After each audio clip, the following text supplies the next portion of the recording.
Hello, everyone, and welcome to 6G World. I'm your host, Alex Lawrence, and I'm here today with Ray Dolan, the CEO of Cohere Technologies. Ray was recently a keynote speaker at the 6G Symposium in May, and he's also been attending the World Economic Forum in Davos. So we've brought him back again to share some insights and observations based on these past few weeks. Ray, it's good to be speaking to you. Same here, Alex. It's a pleasure to be with you, and thanks again for the opportunity to speak to your forum at the 6G Symposium. It's absolutely a pleasure. Now, I have to say, I am very nosy. When we were speaking at the 6G Symposium, you were focused very much on the idea that 6G would be fundamentally cloud-based, and it would just be great to understand, whether this ties in with any of the things that you are hearing in Davos, and what kind of messages and takeaways you've been getting recently. So there are some aspects that tie in. Predominantly, one conclusion was that communication needs to broaden further to close the digital divide. We can talk a little bit about that, and that the way to close that divide is probably more economic than it is technical. But my view, the way it ties in, is that the cloud architecture is definitely going to be the catalyst for another round of economic improvements in the CapEx budgets and operating budgets of the operators, and that'll lead to lower pricing and greater distribution, if you will, of digital technology, and particularly wireless technology. So that's how I would tie it in, big picture. As you said, I do believe that 6G is cloud as an architecture. It might even creep back into 5G. I think it will, but it doesn't have to. But 5G is probably going to evolve into 6G more quickly than prior technologies have and that people anticipate. That's why I was thrilled that you're focused on 6G at the symposium, as well as in your own research. In Davos, it was not necessarily technically oriented, like cloud versus non-cloud or 5G versus 6G. It was about macro socioeconomic issues and the digital inclusion. And I was there also on behalf of American Tower, and they're very committed to building digital communities around the world in partnership with great companies like IBM and Microsoft and Philips and other companies that are equally committed to these programs. So many global companies that are already driving global digitalization, if you will, of the economies are realizing that they have a social responsibility as well to bring those technologies, to the extent they can as public companies, as far as they can, to close the digital divide. And that's one of the themes that existed in Davos. Yeah.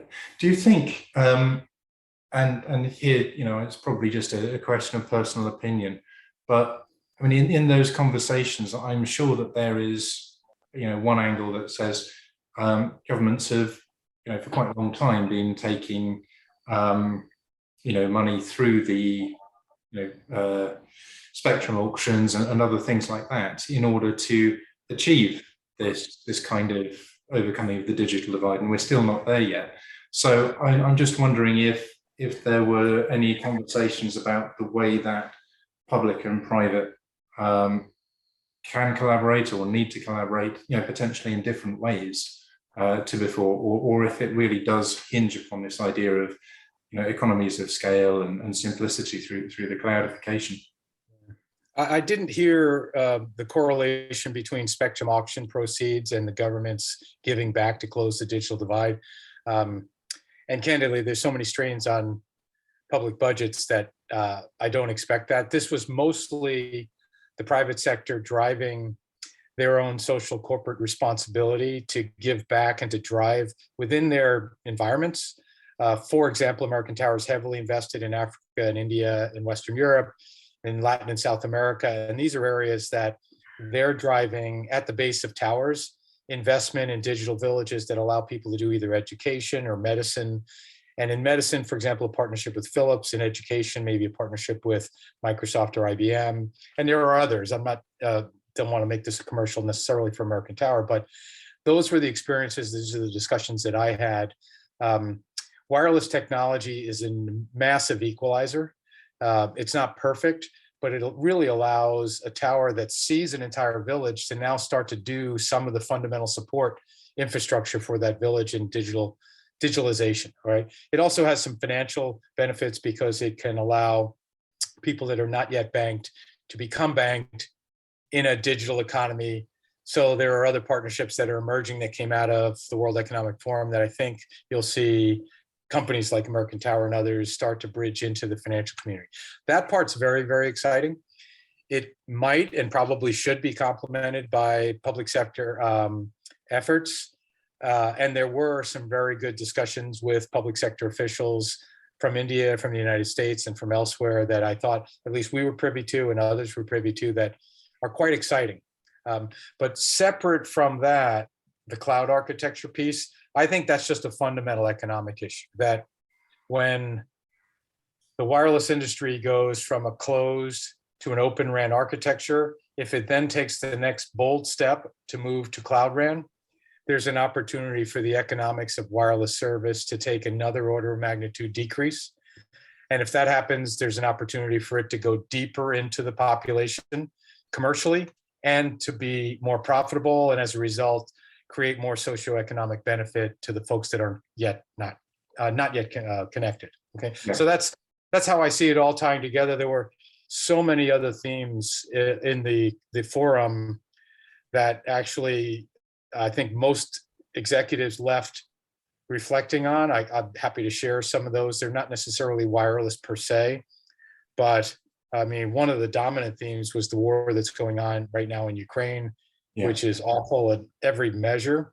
It's having massive impact on people's lives, not just in the deaths that it's creating on all sides, but on the migration of people across Eastern Europe and eventually Western Europe that are fleeing that war.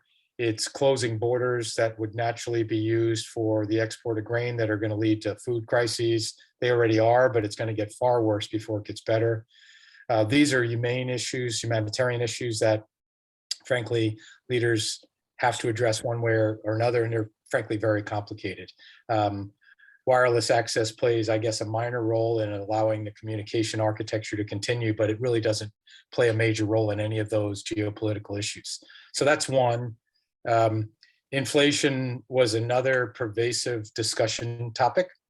It's a global issue, despite the politics of every region blaming it on their local administrations, which is kind of fair sport.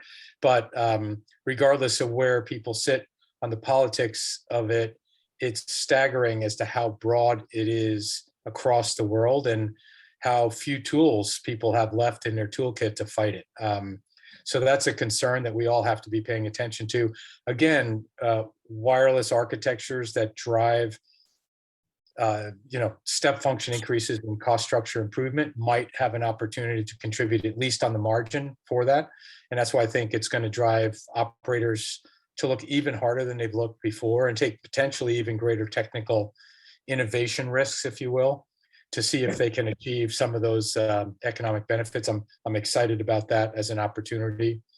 And then third is really the issue of the food, which I talked about in the context of the war, but it's even bigger than that. There are parts of the world that are going through either driven by climate change or not. You can take whatever position you want on that, but there are some very large drought issues that are going on in parts of the world that are fundamental to the food supply of the rest of the world. And you're starting to see people act in their own economic interest by closing their border for food exports. I think if that worsens, it's going to basically play out in some similar ways to the way we closed our border to COVID, thinking that we could in fact protect ourselves by closing our borders when in fact the problem was a global problem. So these are the things that I stepped back from. Like, clearly my job is to be a board member of American Tower and to be the CEO of Cohere. But as a global citizen, I left there thinking, wow, we are facing some risks at a pace of change that certainly I haven't seen in my career of 40 years, nor in my lifetime, that I think we have to really come together as a global community and address. I hope that's been helpful to your audience. I know that you mostly look at this through a 5G, 6G migration lens, but I think this is bigger than that. Alex. I think this is something that we need to look at over a longer time horizon than just 6 months or a year. This is going to be a decade of coming together as a global community to address the war threat, address the inflation risks, address the food issues, and then address the climate changes that, frankly, I think we just have to realize are real, regardless of your politics. Yeah, no, I'm really glad that you mentioned that, because I think one of the values that I'd like 6G World to be able to bring is to talk about exactly that kind of world in which 6G World appears, and how as an industry we make sure that what we're delivering is useful and relevant to that. And kind of to your point around that sort of idea of food insecurity and so on, I was reading recently about the increase in the number of logistics shocks over the past decade, and the pace of them increasing as we get more complicated and in some ways more fragile logistics chains, therefore. And it does feel as though there's potentially a role for greater interconnectedness, clarification, and that flow of data to make a more responsive supply chain to answer some of those shocks. I'm sure it's not an entire solution, but it feels as though if the telecoms industry is smart, then we've got an opportunity here to at least help alleviate some of these really big issues. Yeah, it might be a bit of a stretch to tie it directly, but I'm with you that there's at least an indirect tie. And here's how I really think about it, Alex. These supply chain issues are very complex. It's not easy, at least from my perspective, to tie it to one thing.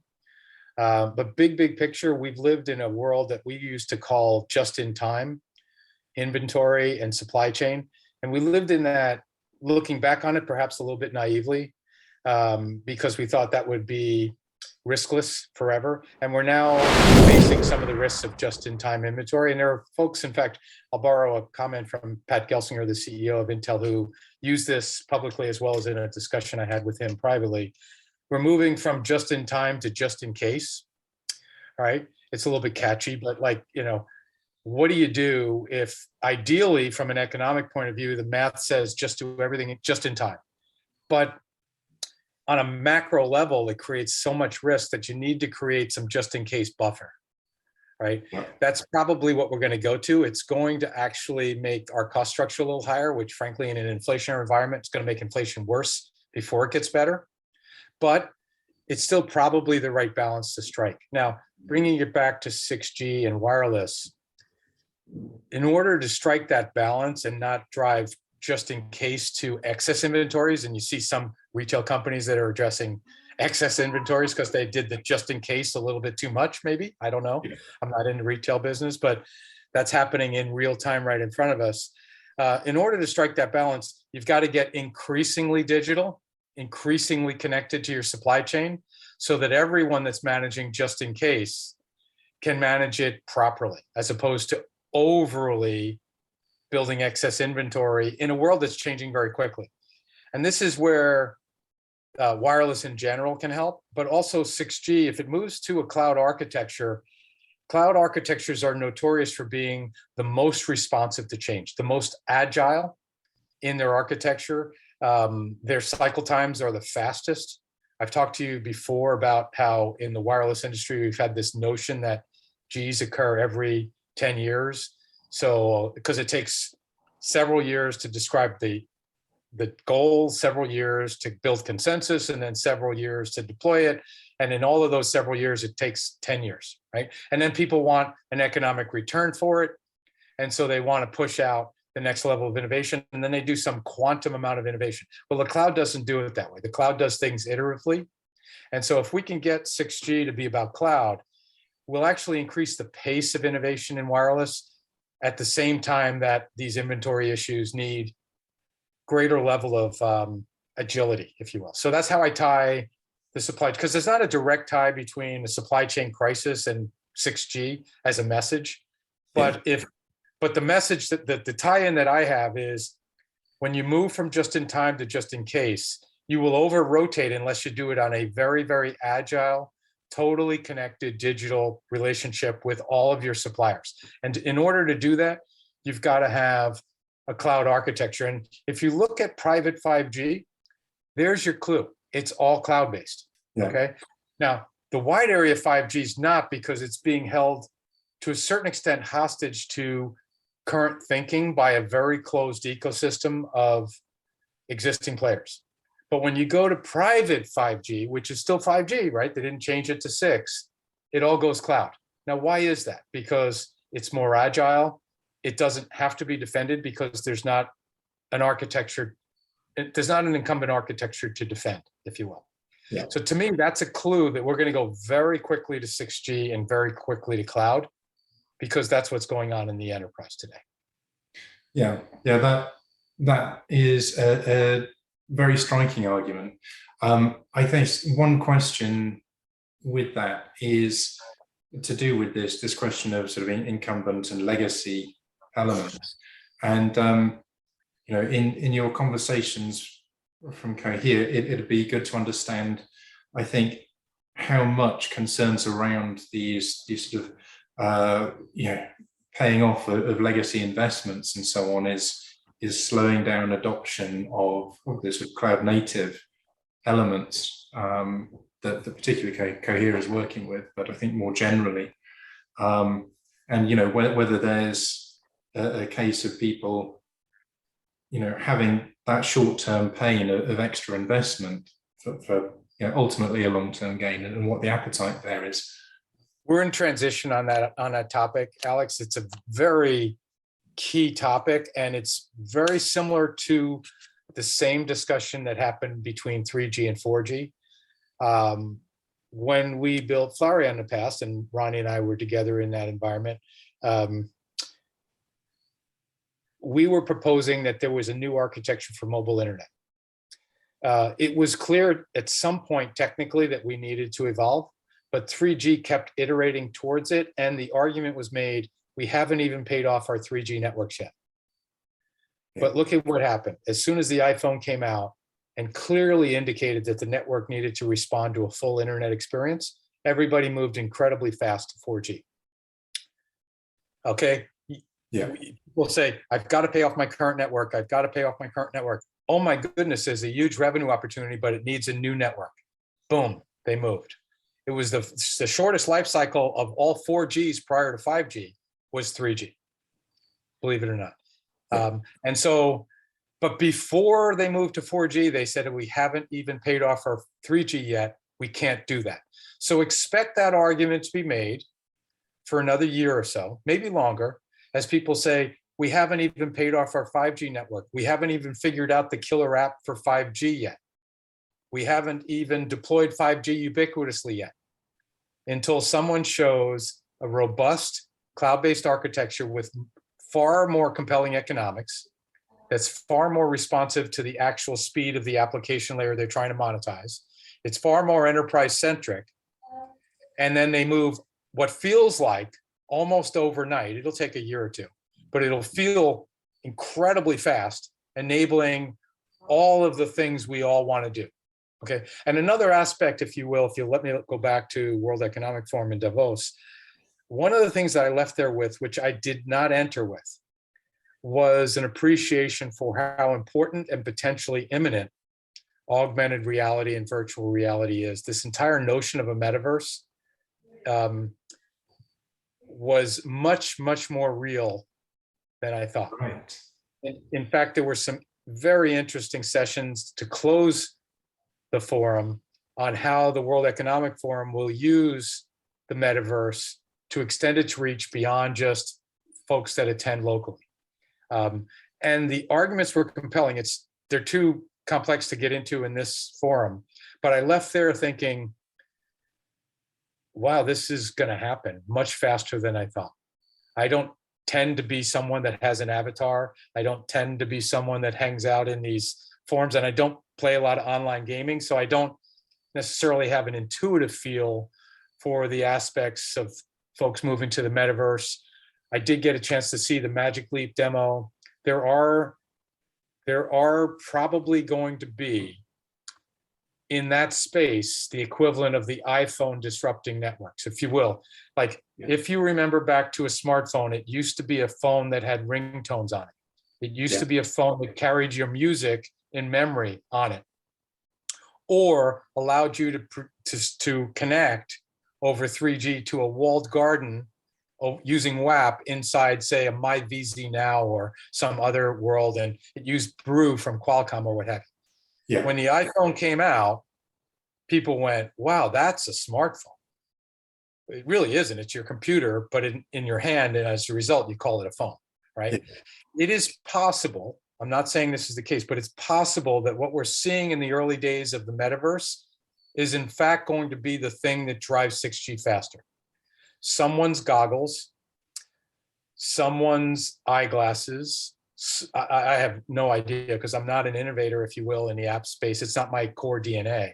Yeah. But someone is going to say, oh my goodness, right? And there will be a price point for a value that will blow away corporate productivity inside the enterprise or inside the factory floor, the warehouse, what have you, that will make the rush to 6G so obvious 10 years later, right? Right now, it is so obvious that the iPhone and then the Android complex, which responded to the iPhone. I mean, let's face it, that was a Google push that Motorola abandoned their proprietary approach to and embraced and made the Droid phone, which was the first Android phone, which then got embraced by Samsung, which was also on a proprietary OS. And then it became a counter to iPhone, right? And now it's obvious that there's a global multi-billion unit smartphone industry. It was not obvious at all in 2007. Yeah. There may be 10 years from now an obvious metaverse. I don't know how to articulate it yet, but I feel like I just saw the early days of it, and I left there with a sense of like, wow, this may be what ushers in Cloud RAN as either a client or an application that needs a cloud architecture.